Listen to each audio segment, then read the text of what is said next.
I'm Michelle T, and I'm the author of most recently Modern Magic, and I'm here tonight at Litquake at the Lost Church with another writer, Diana Helmuth, and there's also somebody making mocktails that are witchy, and there's somebody who has a tarot deck, and it's this whole night of witchcraft and magic. I'm very excited about it. Thank you to everybody who came out to this event and all the events at Litquake, and we'll see you next year. How's everyone doing? Yeah? Yeah, good. I know it's exciting, right? Oh, wow, that's really loud. Sorry, everyone. I'm going to stand to introduce these amazing beings. All right.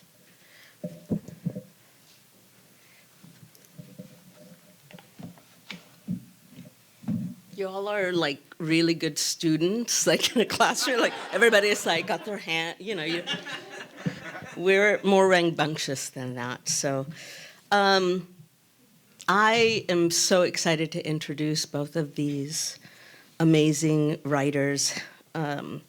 It's my pleasure introducing someone whose work takes us on a wild ride. Hold on. Yes. Okay. So I'm going to introduce two people and then have them start. So tonight I have the pleasure of introducing someone whose work takes us on a wild ride from the wilderness to the world of witchcraft. Diana Helmuth is a writer and seeker, someone who embraces both the absurd and the sacred in her quest for connection. Her first book, How to Suffer Outside, is delightfully honest. It's a guide for hiking for the everyday person. I feel like I need to buy a copy for everybody I take hiking so they don't seem so, yeah, right? Good, that was good PSA. That was good PSA. A book that has won the National Outdoor Book Award and captures her unique ability to blend humor with practical advice. She's someone who takes the outdoorsy mystique and makes it relatable, accessible, and really funny. I like to read books and also listen to them on audio, and I have just like upped my level of looking wacky in my neighborhood because I would be listening to her book and laughing out loud. Her latest work, The Witching Year, in her latest work, The Witching Year, Diana shifts her gaze to the mystical. The book chronicles her year-long dive into witchcraft and spiritual practice, an earnest and often hilarious exploration of spells, rituals, and pagan festivals. Diane is open about her skepticism, and that's what makes her journey so compelling. She invites us to join her in embracing the unknown with a healthy dose of humor and curiosity.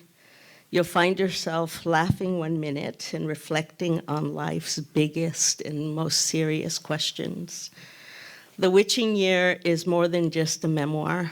It's a fresh look and insightful look into what it means to search for meaning today, especially when traditional paths don't resonate, something that I think is so important right now.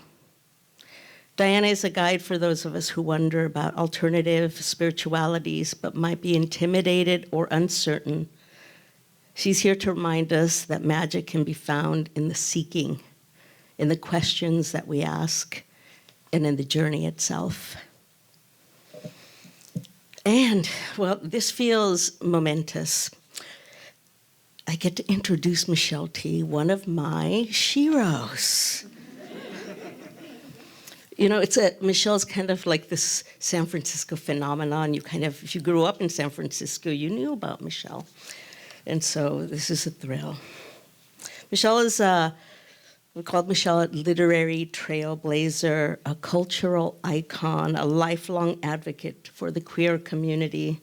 Michelle's voice has resonated through over a dozen books of memoir, fiction, poetry, and children's literature.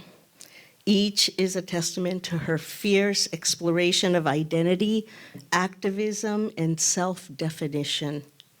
Her critically acclaimed works include Valencia, which won the Lambda Literary Award for lesbian fiction, and Against Memoir, which earned her the PEN Diamantstein Spiegel-Vogel Award for the art of essay.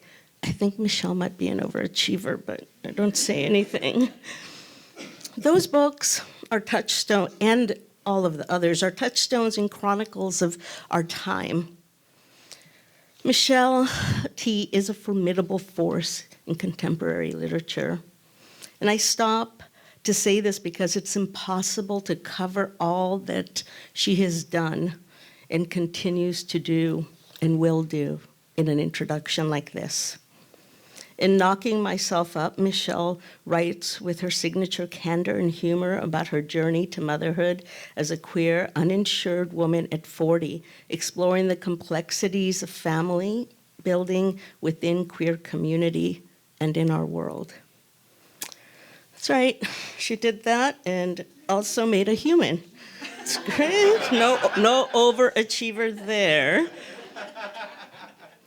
Michelle's impact reaches beyond her books. As the founder of Radar Productions, she has created countless platforms for queer artists to share their stories, including the legendary Sister Spit, a spoken word tour that brought the voices of queer writers and performers to audiences across the country. Her work in community building still reverberates today.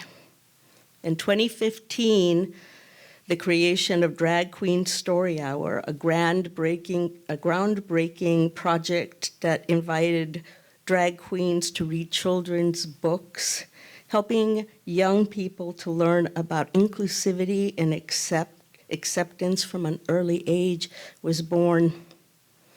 What began as a local event has grown into a global movement, spreading joy and providing queer visibility in communities worldwide, and something that we desperately need today and is so important in the backdrop of everything that is going on in our world. Her influence only continues to grow. Recently, she launched Dopamine Press, a new publishing venture based in LA, focused on amplifying the voices that challenge societal norms and celebrate radical self-expression. Dopamine Press is the latest extension of Michelle's lifelong commitment to fostering community and creating spaces for those of us who are often left on the margins. Michelle is a self-described DIY witch. Modern magic, a celebrated guide for so many things, especially self-discovery, has reimagined ancient practice through a queer feminist lens, making it accessible to a new generation of seekers. Her love for the mystical is matched only by her commitment to storytelling that is raw, real, and at times hilarious, and always fiercely personal.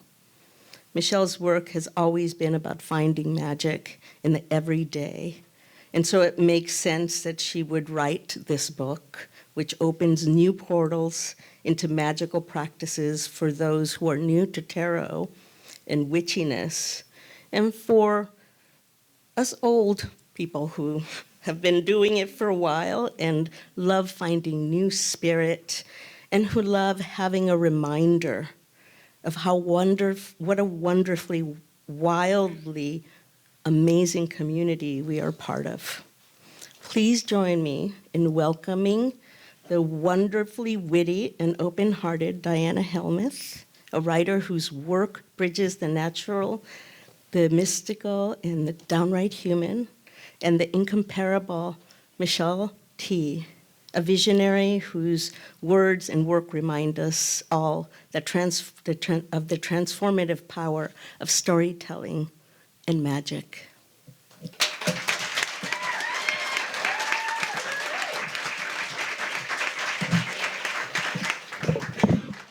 That was a lot of words, you all.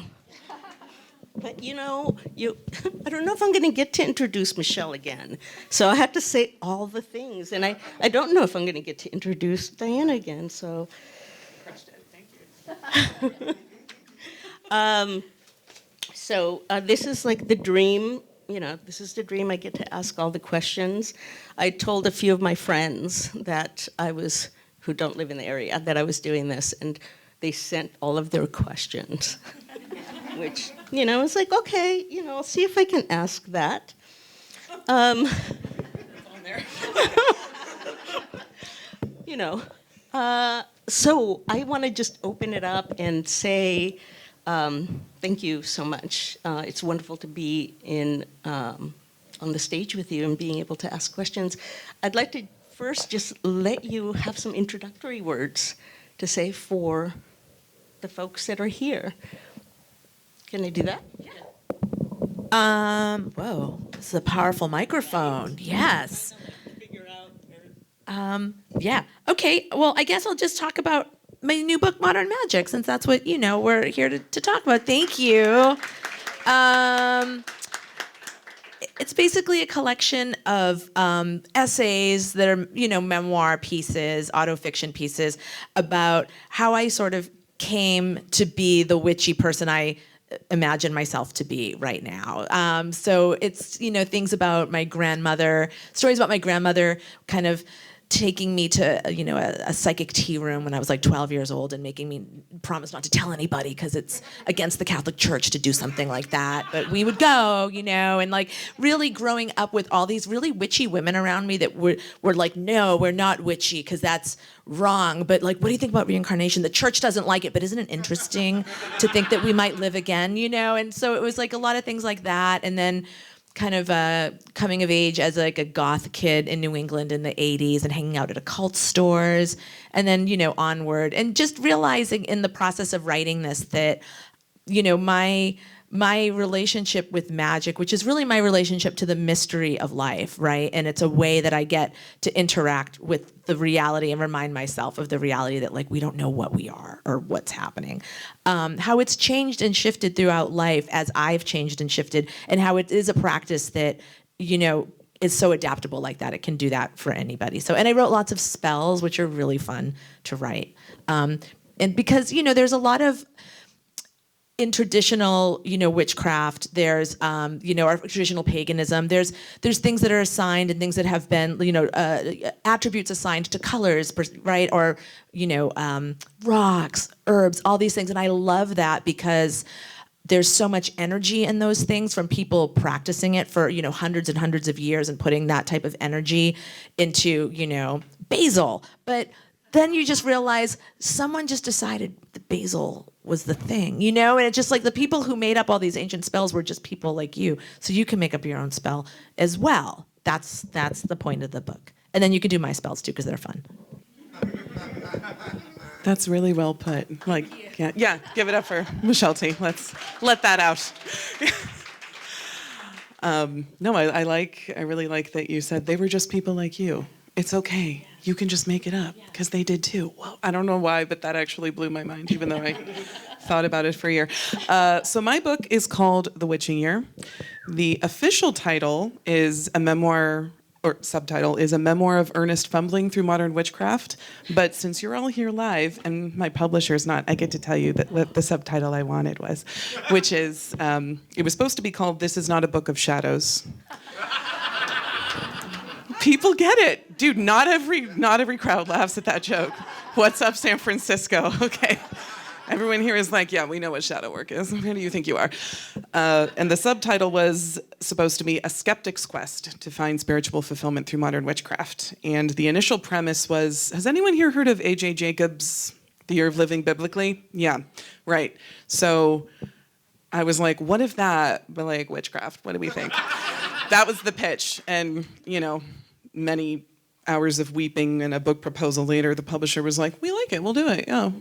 You go ahead and do that, dance and write about it, and then maybe we'll make a book, I don't know.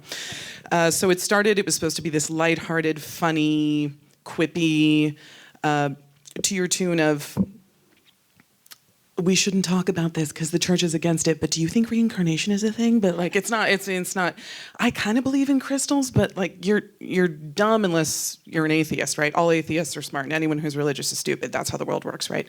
That's the environment I grew up in. And somewhere around age 30, COVID probably had something to do with it. I woke up one morning, and I was like, atheism sucks. This is not comforting at all. I hate this. On the other hand, no offense if you are, I did not want to be a Christian. And I didn't really have a religious upbringing, and the witches were like, hi, you want to buy some crystals? So I started down this path, and again, initially it was supposed to be a comedy where I'm sitting in my office trying to, summon the goddess Isis while like my printer keeps going off and my boyfriend is in the other room playing too much music, and I'm like, I'm trying to perform an ancient ritual, how dare you? And then it quickly devolved into really serious and intense shit. And my publisher said, yeah, this is not a comedy anymore. What have you done? So I'm glad when people still laugh, because I'm like, it's a comedy. And my publisher was like, this is not a comedy. This is not a comedy at all. Have you read the section about your dad? None of that is funny. So anyway, that's my book in a nutshell. It's not a how-to, it's just kind of me flailing for a year. But I have been told it's relatable for anyone who has attempted some kind of witchcraft, and that always makes me very happy because it makes me feel less alone. Because something I really learned through that whole year is if you think about the interconnection of all molecules and beings for a year, it leaves you a much more, I don't know if I want to call myself a better person, let's say better than I was before. Calmer, more grounded. I'm a huge pacifist now. Think about interconnection for a year, you will stop believing in war. But there's still some stuff I don't totally believe in the woo-woo space. But I do think everyone should try being a witch, even if you just land in sort of being a freaky neo-pagan. It's good for you. But I'm not selling anything. Anyway.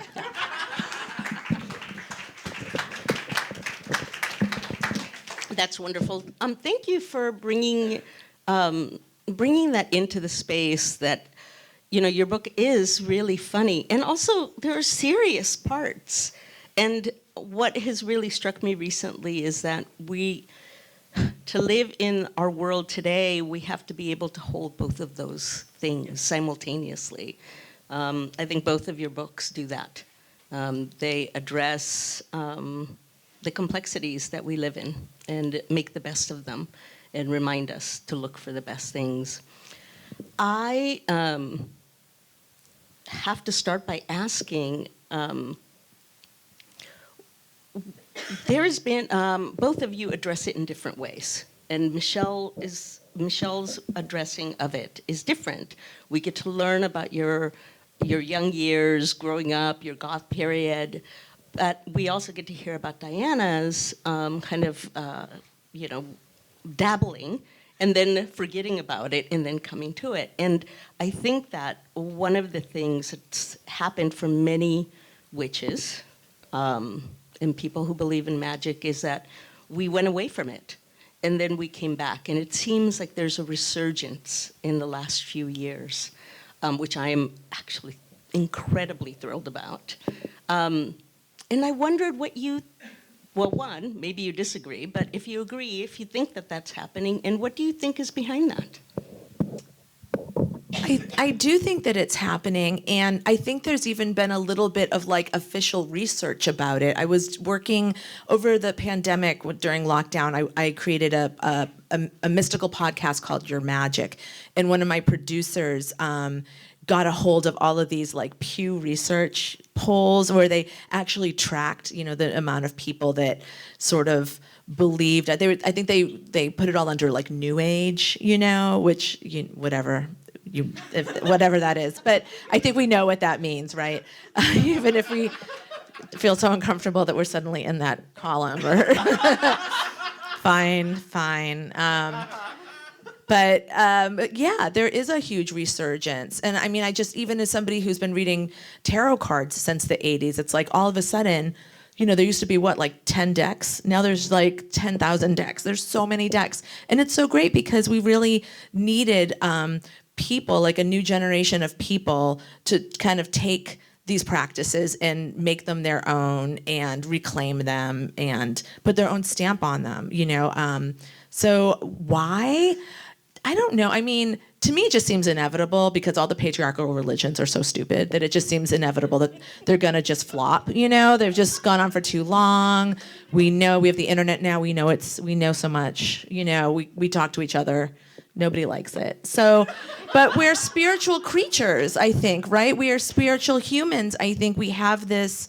And you know, some more than others, some not at all, some too much, arguably. But we have this desire to be worshipful and curious, and to sort of see if we can interact with the unknown. And you know, that's not going away, even as the patriarchal religions might fall. So what's going to catch it, I think, is this sort of like make it up as you go along, so you know, mishmash that is maybe some of your own.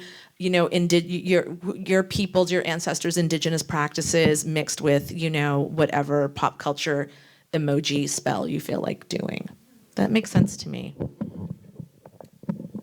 I'm pretty much just going to yes and everything you said, but I think one little flavor I might throw in there is also, I think when I was doing my little WitchCraft stuff in high school, which was just a friend who had the big silver raven wolf book and was like, come over to my house, we're gonna summon the goddess. And I was like, cool, I'm into it, sure, fuck it. You know,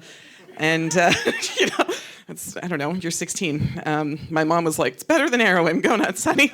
So, but at the time there was like Scott Cunningham, silver raven wolf, Starhawk? I'm like forgetting a few people. That was it. And then there was a whole conversation about cultural appropriation, or rather that conversation got louder. And then I feel like WitchCraft came back this time with the help of the decolonial movement. Like we're reclaiming these practices that were branded as witchcraft.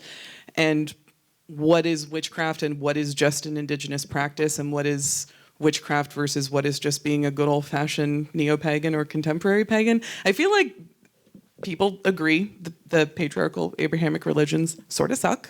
People are like, I'd like something else.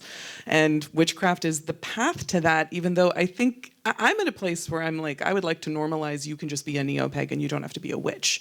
But I think witchcraft is the path to just some kind of generic neo-paganism for a lot of people.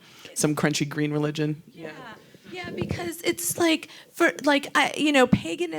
paganism feels like it is a real set of like neo-pagan Wiccan, like there's a very, you know what I mean? There's like holidays, you know? Yeah. Bring your robe.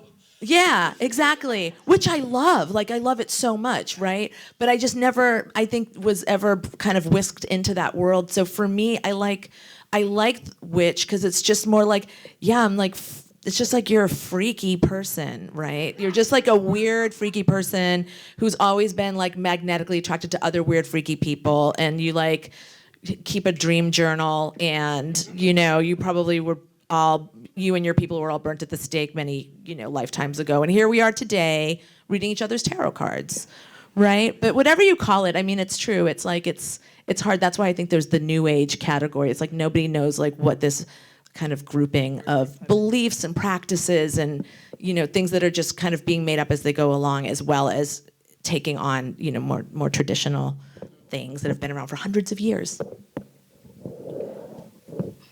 Okay, I want to ask you about the quest. So as I was reading both of your books, they both felt, they both had an underpinning of being a quest, and don't laugh, Michelle. So I had this, as I was reading, I was like, this really reminds me of that moment in Buffy the Vampire Slayer where, you know, we get to the end and the thing to do is to make everybody a slayer so that everybody, all of the girls in the world become, that's the spell that happens.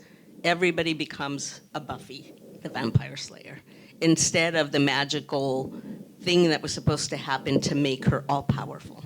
So that was the feeling that I had, and so I'm really curious about, well, am I completely off? And if I'm not, what was the quest like when you were preparing to write your book?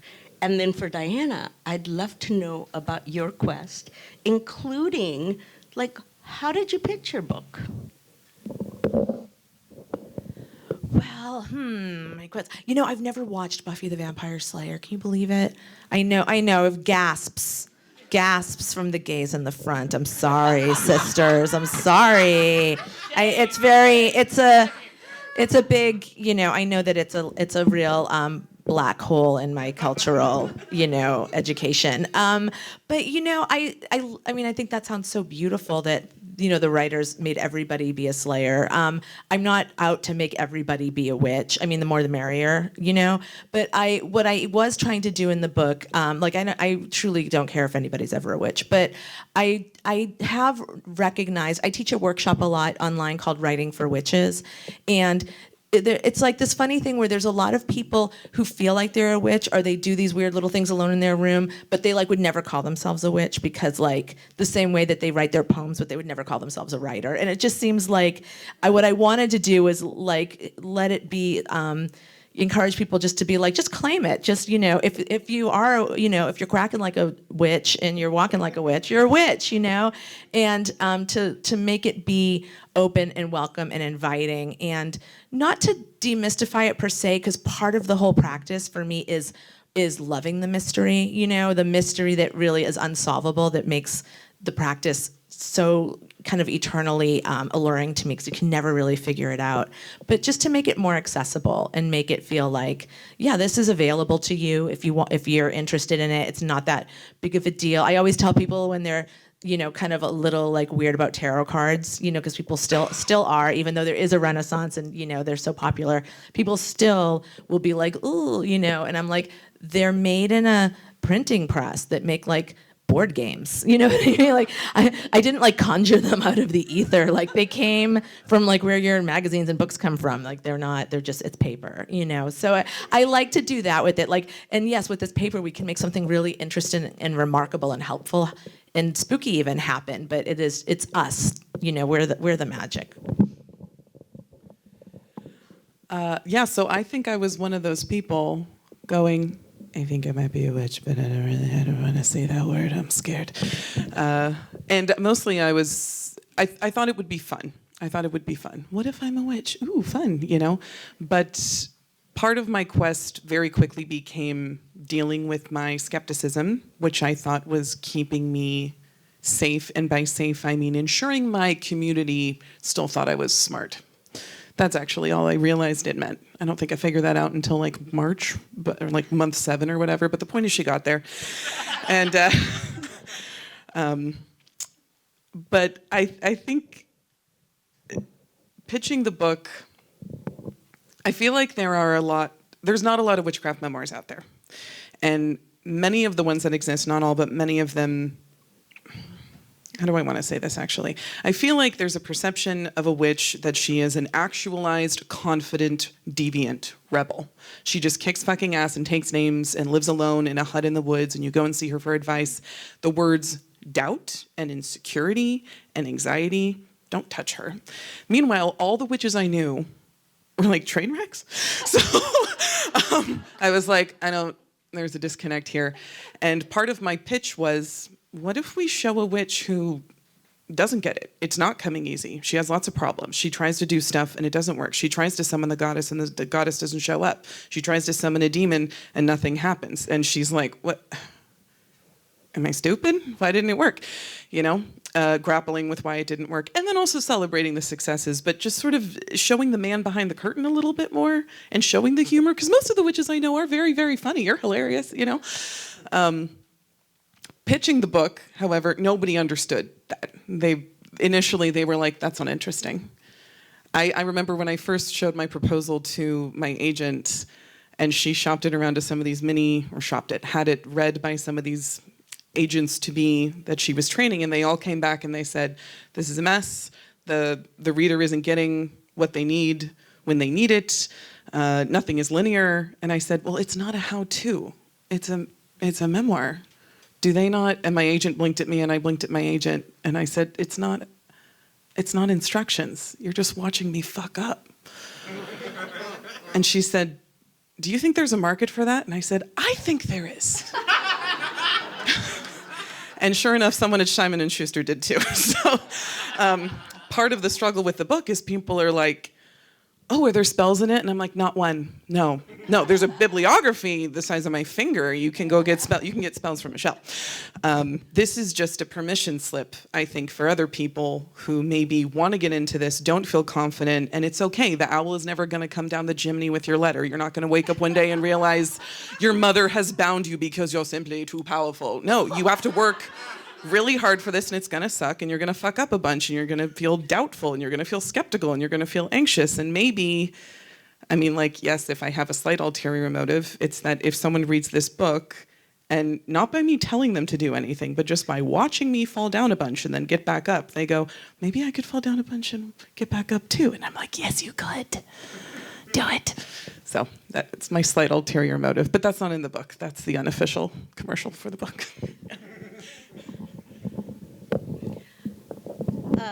So memoir writing involves a really delicate balance, I think, between sharing, honesty, putting stuff out there, and then I guess the stuff you don't put out there.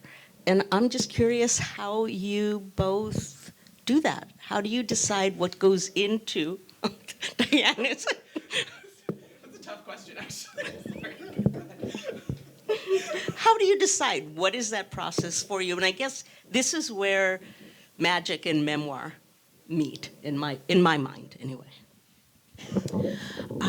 When I sit down to write a memoir piece, I'm trying to just remember and capture everything that I recall, sensory descriptions, like all of it. And while I'm writing it, I'm not thinking about what should or shouldn't go in. It all goes in. Because I think that while you're writing, if you stop and start kind of parsing that, you stop writing, and then you're in your head about something else and you're not just actually, barfing the words onto the page. So I put it all in there. And then if I decide to take things out, that happens in editing. Which is just like a whole different part of your brain, and which I try to keep shut off while I'm writing, and then I let the dogs out on it, afterwards. And it's not. Let me see. I mean, sometimes I'm shocked at how I can really go on a rant about something that I know nobody fucking cares about but me. And I don't even know if I care about it, So sometimes you're like, have I digressed, And I actually love digressions. I love going on tangents. And I think memoir is fun because you can indulge that. But, sometimes I just have to figure out okay, is it worth the time spent away from the point? It's just a gut instinct. If I look at, I would make a different call one day than the next just based on how something strikes me. I think it's a little intuitive. And then sometimes I'm just embarrassed, or I'm like, can I say that? I guess I'm thinking more about like sexy stuff, and I'm like, I don't want to seem like I'm bragging about my sex life or something like that. I mean, that's coming up because I'm working on a book that's about polyamory, and that's coming up a lot for me right now, how much of my own stuff to put in. And believe me, I want to put it all in because it's so fun to write about. But then I'm just like, oh, does that sound like I'm just being ugh, and then my other lover, because I don't know if I want to read that girl's book. I don't know, but I don't know. I guess it's intuitive and it's trial and error, and ideally you have other eyes of writer friends who get you, people who share the same type of taste in literature that can be yes, and then an editor, of course, is really helpful. Yeah, my editor. That's it. Editor, beta reader. I mean, frequently I do struggle with, I'm writing something and then 1,000 voices in my head go, that's boring. You sound like a dick here. You don't sound as funny as you think you do. Are people going to like this? But this is the truth. I don't want to say this. Oh, but that means you should say it because that's always isn't there some saying about once you feel that you are walking naked down the street and all your neighbors can see you, that means you're writing something worth reading? They're such masochistic absolute nut jobs. Masochistic nut jobs, yeah. We really are. And then you write a book and you're like, here's my whole soul. Don't read it, but also do, but also don't. Just read it and tell me I'm pretty. Somebody once told me it's very difficult to pitch memoir unless you have done something extraordinary or are someone extraordinary. And I was told, you can't write a memoir. You can't write a memoir. This wasn't even called a memoir. It was just called experiential journalism. And then after it was published, people are saying it's a memoir and you're a memoirist. And I'm like, I am. That's cool, don't get me wrong. But again, everybody told me, nobody goes there. You know, you have to be a celebrity or have grown up in a cult or be Michelle T. That's, that's the only way you get one published. But mainly editors. We cut 100,000 words from this book. Yeah, I am verbose and I owe my editor a dinner. Like, cause she would be the one to come in and say, this tangent is not that cute. You're so cute, but this isn't that cute. Don't do that. And I needed that. You need that, you know? This book is good because of Ronnie Alvarado at Simon Element. It is, yeah. Okay, so I got the 5-minute, mark, and so lest I not get forgiven by my friends, I'm going to have to ask one of their funny questions. Actually, I think I'm going to go with this first one. If you could spend a day with any historical witch or mystic, who would it be, and what would you learn from them? God, my friends are... Wow. Okay. I think I would have to pick Marjorie Cameron, the Witch of Los Angeles, or one of many witches of Los Angeles. But she was really fascinating, and her husband was a rocket scientist who was also part of Aleister Crowley's Church of Thelema. And this is like in Pasadena in like I don't know, was it like the 30s or something, the 20s? And then they were like all just doing these crazy sex rituals with like L. Ron Hubbard before he started Scientology. And like, it's the craziest story, you guys. And so basically, Jack Parsons is the rocket scientist. He ended up creating what is now the NASA Jet Propulsion Laboratory in Pasadena. It's a wild story. If you're not familiar with it, you should check it out. But he was doing this like spell in his giant, in his big house in Pasadena with L. Ron Hubbard, and it was for days and days. They were out of their mind and like jerking off on cornbread or something and eating it. Like that was because he was trying to summon his like elemental lover. And then one day they were having a party and this woman walks in and she was like maybe a spy, Marjorie Cameron. She had worked for like the Navy, and she was this really intense, gorgeous, but like harsh looking woman, and they just ended up falling immediately in love and doing all this crazy sex magic and just having this wild life, and and she was an artist and she did lots of art, and she was this cultural kind of art figure too, where she was in like Kenneth Anger movies with her and Anais Nin, and they didn't like each other, and so her. I'll be brief. My gut was Doreen Valiente, who wrote Charge of the Goddess, which is an incredibly beautiful... I literally cry every time I read it. I'm not even making that up. But I'm actually going to say Joan of Arc, right? Underappreciated queer icon. Because mostly for career advice, because I want to go up to her and be like, how did you get them to not burn you at the stake and instead lead a war? Because you were hearing voices, and that's the witchiest shit I've ever heard in my fucking life. But instead, they gave you an army instead of burning you. I think that's. I want to know how she did that. She's got to be a good public speaker. Yeah.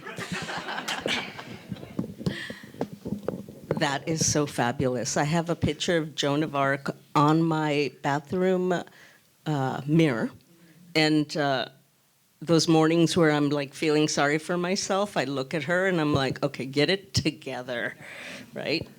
Okay, so we are going to be breaking now. Gonna have a little intermission time, but fret not. You will be able to answer all of your, ask all of your questions. You will get answers to your questions when we come back from the break. I do want to take one moment to introduce Rana Tahir, who is a poet and an author. She's a member of Radius of Arab American Writers. Tahir's Tahir's Choose Your Own Adventure tarot deck was released in August. In addition to her Choose Your Own Adventure novels, her work can be found in BHR Magazine, Quarterly West, and Salt Hill Journal, among others. She received her MFA from Pacific University and lives in Portland, Oregon. And she's going to come up and talk to you about her tarot deck and about herself in a moment. And after that, we will be breaking. So come back. We'll be coming back in about 15 minutes, and we'll let you know. You can just, hang out, have fun, talk to people, and check out the tarot deck.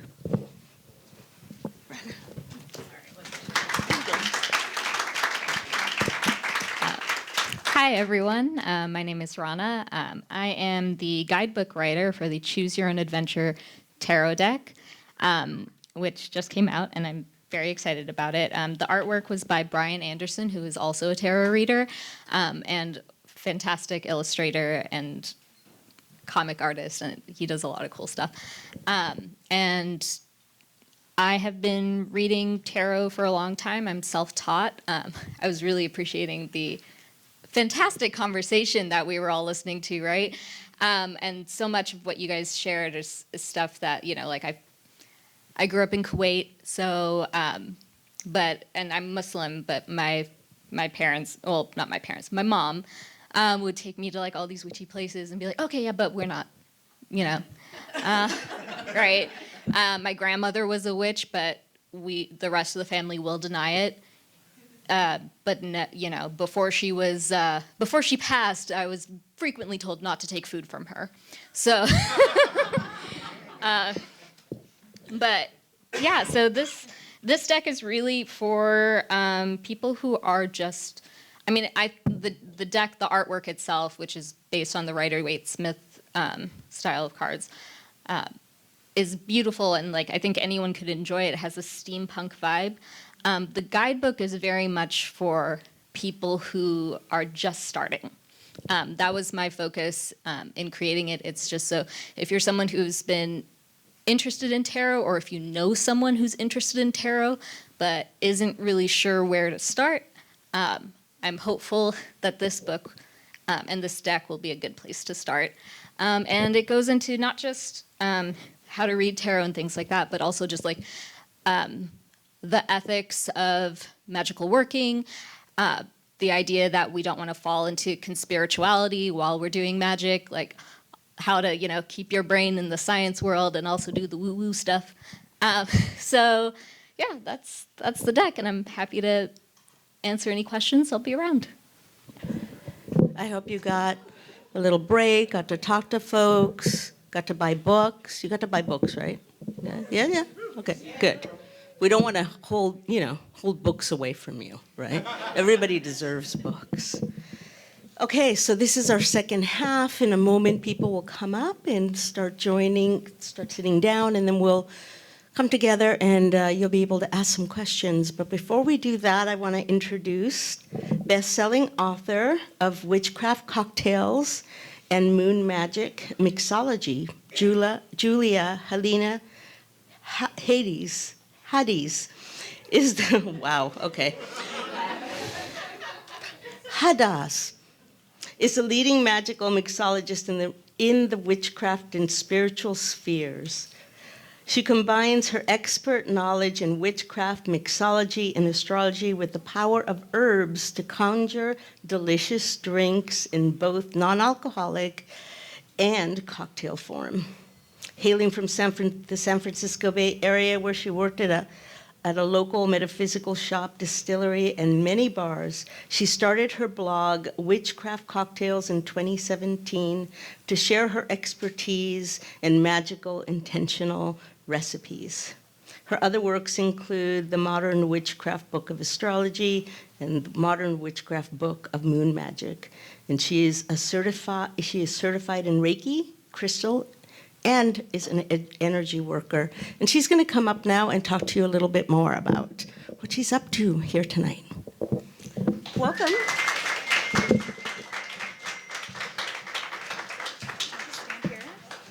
Okay. Hello, I'm a little nervous, so if I take a moment to gather myself, don't mind me.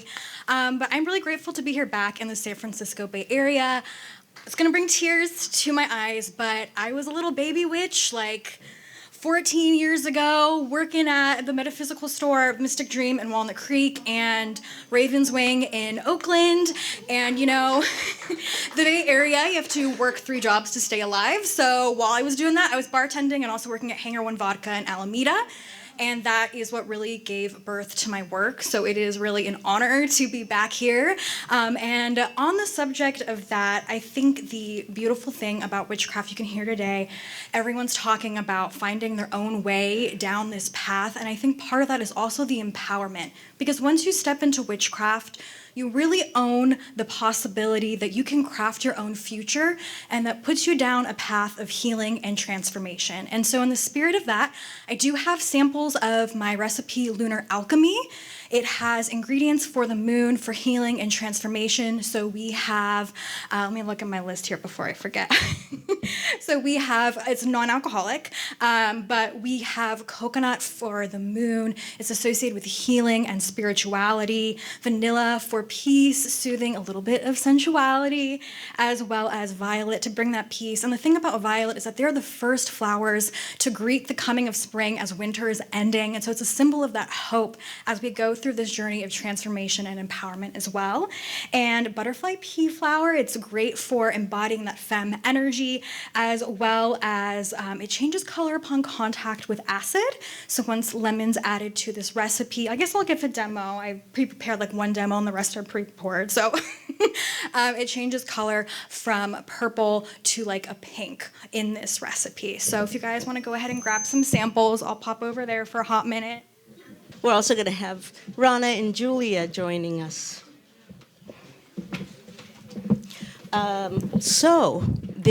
You're on. It's your turn.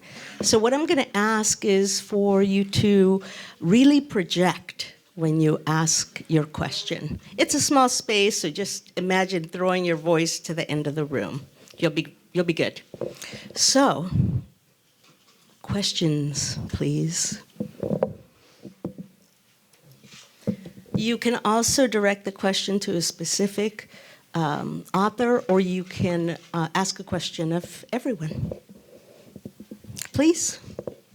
So I'm curious, some of you have stories about growing up, going to church, being in these religious communities, and now with the conversation that's going on with heading memoir, it sounds like the experiences you have are as a do-it-yourself witch, finding your own way, finding your own path. It's like a pretty solo thing. Like, I'm curious if you see community as like a potential part of it, or if you do, like, it feels more authentic to keep it solo.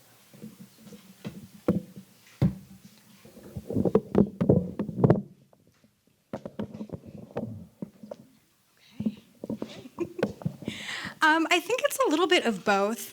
For myself, I can say that community is a big part of it, but the way that community is looking has evolved with the pandemic. And so a lot of that has moved online, and with that comes other things to navigate in the online space. But I can say for myself, community is what really brings it all together, because we share our healing journeys, we share knowledge, we help each other through this path. The key is to remember yourself and be centered in yourself through that knowledge, because I think it's very easy for people who are starting out on this way to get so much different information and be overwhelmed. And information can be great, but it's only useful in the way that it is helpful to you personally. And for me, like, when I'm doing this stuff online, my blog, and like connecting to the community is what really drives the work that I personally do. And I feel like witches are so gifted. I know witches like do 5 different things. They're going to markets, they're doing energy work, they're doing readings. Like, it's so community based, but it's just finding the right mixture of how that looks to you. Yeah, I would say for me, I approach like magic spaces the way I approach Islam. So I'm still a practicing Muslim, although I will not give religious advice. you will see me drinking later, probably too. But it, for me growing up, my family, we were, I grew up in a Muslim country, and my friends and I, we weren't like so overtly religious. I mean, there are people who are, but I never went to like mosque on Fridays or anything like that. So spirituality has always been like a private thing for me. And so when I found magic and started going into magic spaces, that just naturally became a thing. I've only really accidentally found community. And most of the time it was like somebody else mentions like tarot in a conversation. And I go, oh, you read tarot? I read tarot, and then it has grown from there. So it is a balancing act for me. I think that the community is important because, it's important to have parts of yourself that you can share. But also, I'm a loner, so being alone is good for me. I really wanted to fall into a coven, but it just never happened.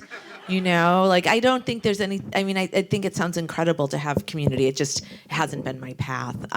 Although that said, most of the people that I spend the most time around, at the very least, they are like believers in magic, whether or not they spend a lot of time, doing magic. Some definitely do, others don't. Sometimes we've been in a situation where we'll do something together. So it is really great, I think, to just be around other people that just believe, just like the way you make your friends, right? It's similar interests, But now I've recently started studying like Maha Yoga, which is like the mystical philosophy of yoga, and that is actually happening communally, like with a group of students, and that's actually been really cool. So I love community. Yeah, I just think that for me, I felt like, I want to validate that what I'm doing in front of my altar, all the weird shit I'm doing, is magic. Do you know what I mean? Like outside of a more organized, I guess, kind of a thing.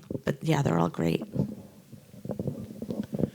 I think doing magic with other people is like, it's like an orgy.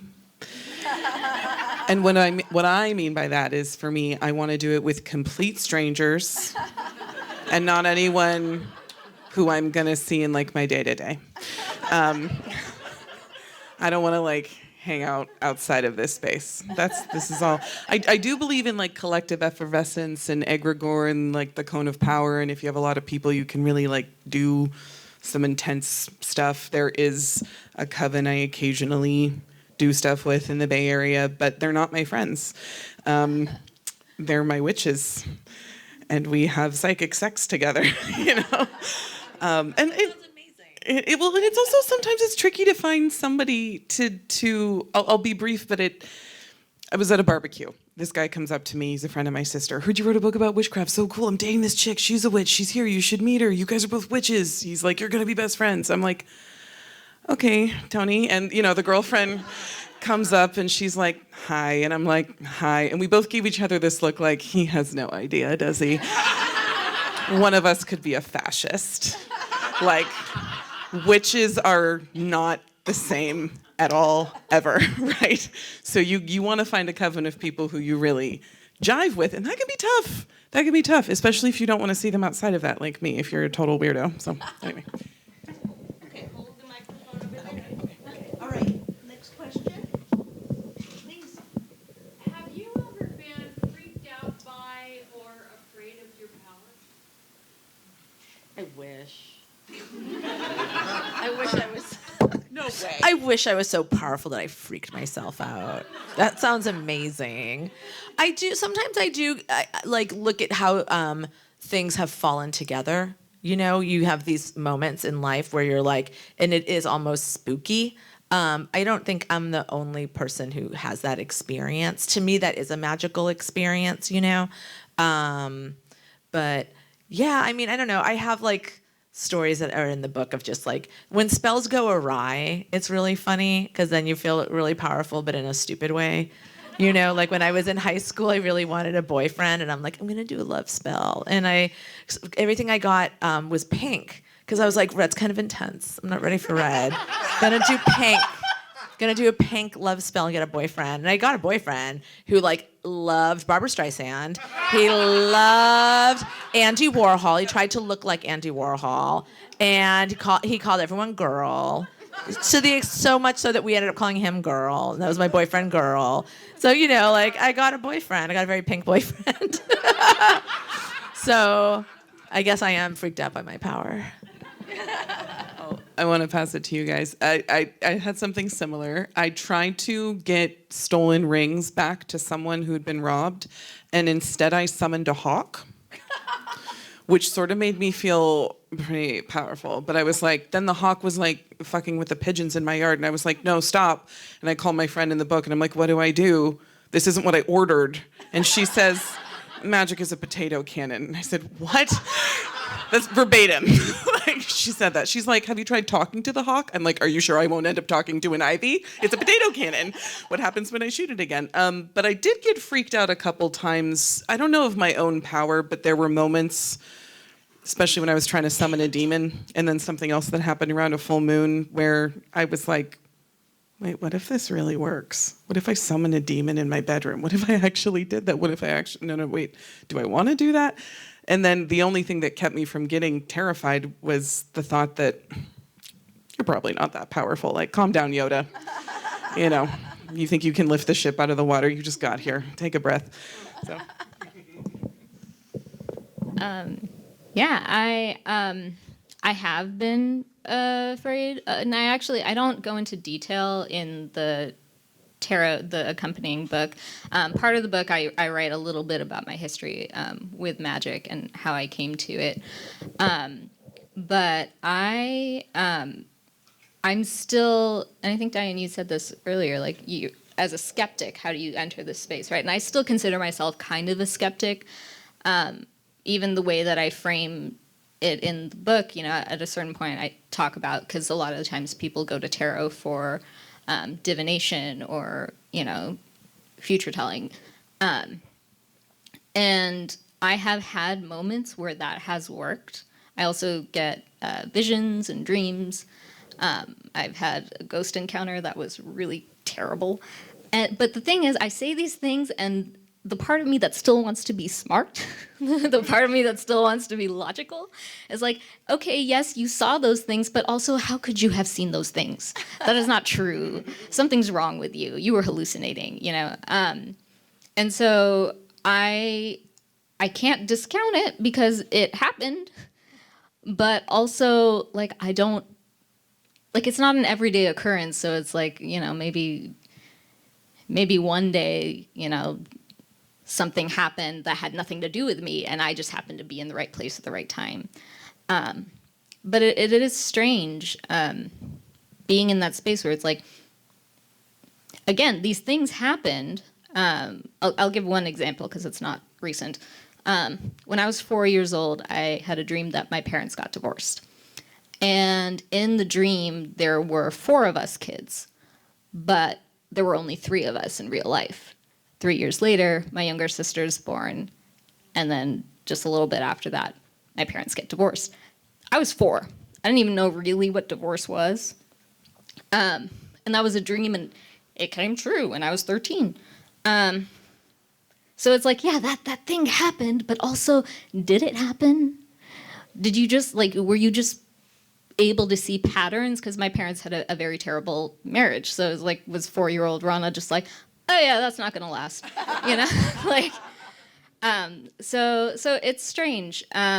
So I get afraid, and then I love the little skeptic part of me that goes, no, don't be afraid. Calms it down. Yeah. You're not as powerful as you think. Yeah. So on the subject of power and love spells, I remember when I was working at the Mystic Dream before the pandemic in Walnut Creek, and we had one woman come in, and she was just a beautiful, gorgeous woman, and she was like, I did a love spell, but I cannot for the life of me attract a man, but in the last week, I've had 20 different dogs try and hump me. And so it's definitely one of those, you got to be specific or, be careful what you wish for. I think like other people on the panel, I come from like a Catholic background, and so like going against the grain, I feel like I've dealt with a lot of self-doubt, and then you have like those oh shit moments. So in terms of like being afraid of power, I think it's just twofold in terms of, when you go down this path, you kind of realize, like, when you start doing spells, things don't always turn out the way you expected. Sometimes it forces you to, like, go through a bunch of uncomfy things that you feel much better on the other side of, but doesn't feel so great in the middle. But also you have those, like, oh shit moments where, it's kind of like, just this past, earlier this month, we were with our friends, my partner and I, camping out in the desert in Arizona. And this whole weekend, we didn't see a praying mantis. And I just given my friend at the end of this trip this reading about her mom who'd passed away. She's wondering how her mom how her mom was doing, like, is she passing over?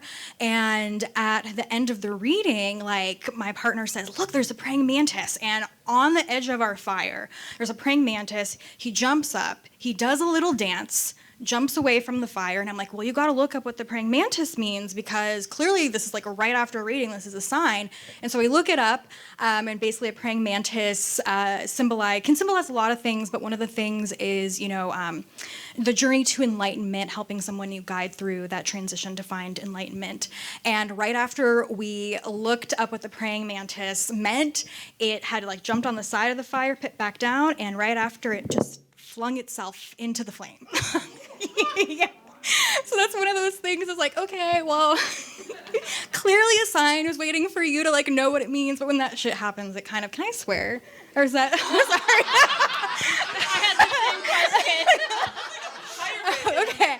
Okay. It's like that bartender in the Bay Area thing. I'm like, oh God, I should have checked before I started. Yeah. So that's like where the fear comes in. Is you're like, ooh, it can get really serious sometimes, but I think it's always for the best in the end.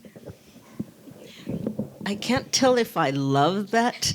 Julia looked at me and said, can I swear? I'm like, let's talk about power, right? All right. Let's have another question. No? Let's not have another question? Oh, okay. Michelle. Okay, I'm not super familiar with tarot. So it's kind of like a twofold question, which is, how would you just, like, how do you use tarot? I realize that's a huge question. And also, the topic of, like, energy work has come up a few times, and so I'm curious to know, do you consider tarot to be energy work? Is there a crossover? Are they two separate things? I'll start since I have the microphone, but clearly we have tarot experts here, so I won't take too long. For me personally, I use the cards because coming from an anthropology background, I look at everything as a symbol to communicate between me and the universe. And so understanding your personal meaning behind the cards, and it can vary from deck to deck in the artist's interpretation, and knowing based off of how you were raised and your personal experiences, things are going to mean different things to you. So I really use it as a tool to knowing the symbols and being in tune to my guides and taking that moment to get insight, and knowing that, it can vary from person to person. I think it does relate a lot to energy work. Everything is like, energy is a language without words, and you have to translate it in some way, and sometimes that is through symbols and messages that come in visuals through the decks. But it also depends on the person. Some people really do integrate it into energy work. When I did energy work, I'd love to start with a reading to look at the person's energy centers and get information on, in that energy center, like, how does that relate to a certain issue going on in their life at that time that could utilize some support. Yeah. Yeah, I love that question. And that is something that I do mention in the guidebook, that it really is your own personal practice, right? We give magic its power. We're like as above, so below, right? Like the oldest of magic, we are the ones who create that space and that power. And to me, everything is energy, but I don't necessarily consider tarot as energy work in the way I practice it, right? Like when I think of energy work, I think of something like Reiki, but I'm looking for a new Reiki person, so but everything's energy, right? Everything that, like, the way we think about things affects how we feel about it, right? The experiences that we have reflect back on us, right? There's a reason that, you know, we do things like meditation to protect ourselves. Like, I love golden egg meditation, if any of you know that. It's a great way to just, especially for me as someone who's like, get away. It's a great way to like insulate myself. So it really depends on what you're looking for. And I think like even using tarot as just a way of meditation or self-reflection that's not magical is a valid way to use tarot, right? It really just depends on what you feel you need from it and what you find you need from it, because sometimes the cards read you for filth and you're just like, oh, thank you, not really. Yeah, this is such an interesting question. I wouldn't have thought that it's energy work, because I also would think energy work is like somebody actually manipulating your like auric field and like clearing blockages and things.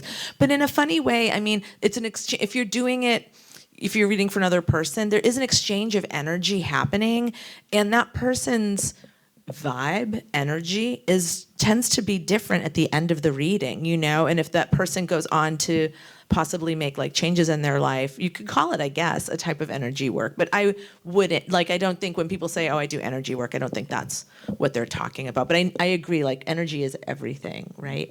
I use tarot for a lot of different things. Like, I try not to be too petty with it. Like, ask it like I had a friend who got like tickets to see Speed at a movie theater in Hollywood, and Keanu Reeves was going to be there, and she was like, will you please pick cards for me to tell me what time I should go to get the best seats?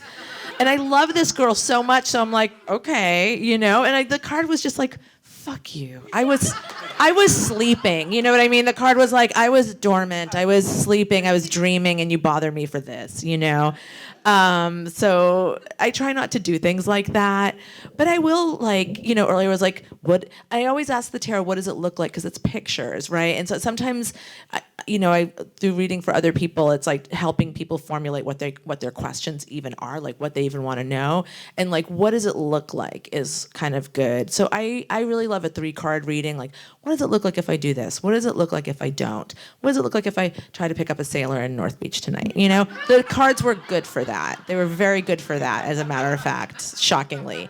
I also like to just do like a card for the day, you know, what's an energy that I should be aware of for some reason, you know, it could be like an easy, fun energy, it could be a challenging energy, and it just makes me think about my day a little more mindfully as I go through it. You can also do it at the end of the day, you know, to be like, what was that all about? You know, and it can kind of give you a little bit of insight. Also, different decks sort of want to be used in different ways too, which I think you guys were saying that too. Yeah, I have some decks that are like so densely like mystical, like you can't ask them if you should pick up a sailor in North Beach. Like they're not trafficking in that at all, you know? And then there are other decks that are just like very like weirdly predictive, like in a very practical way. So yeah, you just get to know your deck, and it'll kind of show you in a way, I think, how to work with it.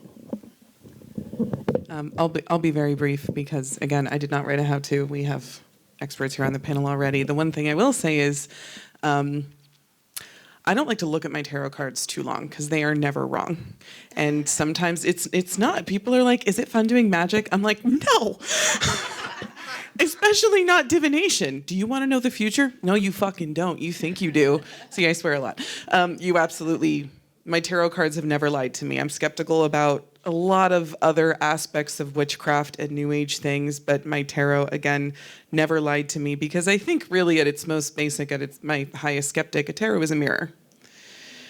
Do you really, like, you know that scene in The Neverending Story where like Atreyu goes through the snow and he looks in the mirror and the wizard's like, most men run away screaming when they see themselves. That's your tarot. Like, and it's not everything is like the world. Sometimes it's like 10 of swords, bitch, this is gonna blow. There's the tower for you. And you're like, no, dude. They're like, you asked, can I go back to bed? Anyway, so that's just my thoughts on tarots. Careful. Okay, so I think that was our last question of the evening. And so I want to take a moment to thank all of these beautiful beings for bringing all of their prowess. Thank you so much. And I'd like to also take a moment to thank each and every one of you for coming here tonight, making it magical, for believing in magic, for wanting to hear these people talk about their magic. Thank you for being here. Please, if you haven't already gotten a book, please go and gift yourself a book. You deserve it. You really do. You deserve it. I know you do. I know you do. And sailors too, but you know, that's another thing. That's another thing, of all stripes. Thank you so much for coming. Please continue to enjoy Litquake and Litcrawl. There's going to be amazing events.